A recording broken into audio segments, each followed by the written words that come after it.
আজকে এখান থেকে যে ক্লান্ত হয়ে ঘুমায় পড়লে চলবে না, আপনাদের এলাকা পাহারা দিতে হবে।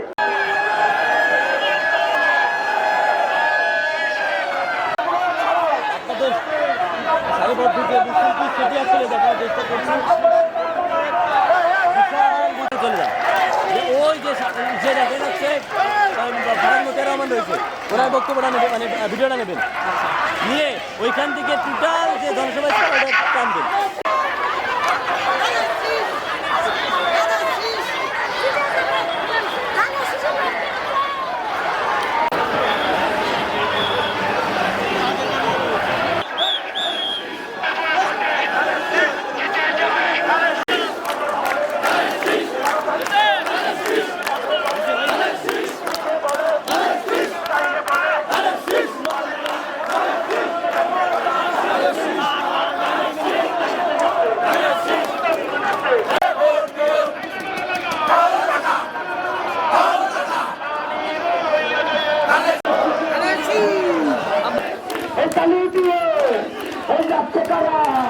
এই আমরা কারা, এই